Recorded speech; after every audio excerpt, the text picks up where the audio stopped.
India के semifinal के qualification के सिनेरियोज एक्सप्लेन्ड। सोचा नहीं था कि ये होने वाला है, पर अब क्या करें। पहला मैच हार गए और बड़े मार्जिन से हारे, तो फिर ये समीकरण सोचने के लिए मजबूर है। एक तो बड़ा सिंपल सा सिनेरियो ये है कि साउथ अफ्रीका हमें हरा चुकी है, तो वो हरा दे वेस्ट इंडीज को भी और जिम्बाब्वे को भी, और तो 6 अंकों के साथ वो टेबल को टॉप करे, अनडिफीटेड रहे। तो ऐसे में भारत को सिर्फ अपने 2 मुकाबले जीतने होंगे। आप जिम्बाब्वे को हराइए, आप वेस्ट इंडीज को हराइए, कोई भी दूसरी टीम 4 अंकों तक नहीं पहुंच पाएगी। 6 अंकों पे साउथ अफ्रीका थ्रू और 4 अंकों पे हम थ्रू। पर अगर ऐसा नहीं होता है, मान लीजिए साउथ अफ्रीका एक मैच ड्रॉप करती है, अब शायद वो चाहे वो वेस्ट इंडीज से हारे या फिर वो हारे जिम्बाब्वे से, तब फिर ऐसा हो सकता है कि भारत अपने 2 मुकाबले बचे हुए जीत भी ले, उसके बावजूद वो 3 वे टाई की संभावना भी हो सकती है कि वो भी 4 अंकों पे, हम भी 4 अंकों पे, और एक और टीम भी 4 अंकों पे हो सकती है।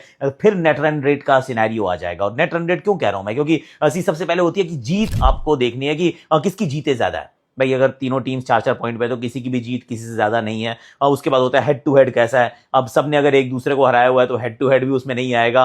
तो फिर कहानी बचेगी नेट रन रेट पे। अगर वो 3 वे टाई होता है, स्ट्रॉन्ग लाइकलीहुड, तो उसमें भारत का फायदा है। भारत का फायदा इस प्रकार से है कि लीग का लास्ट गेम जो है वो भारत का है, वेस्ट इंडीज के सामने। ऑफ कोर्स स्ट्रॉन्ग ऑपोजिशन, पर हमें पता होगा एग्जैक्टली हमें कितने मार्जिन से जीतना है। And Jeet is mandatory by the way. इसके बाद स्लिप अप की गुंजाइश नहीं है। पर इजीएस्ट थिंग जो साउथ अफ्रीका हमें फेवर कर सकती है कि सारे मुकाबले जीत जाइए और हम अपने बचे हुए मुकाबले जीते without thinking about the net run rate.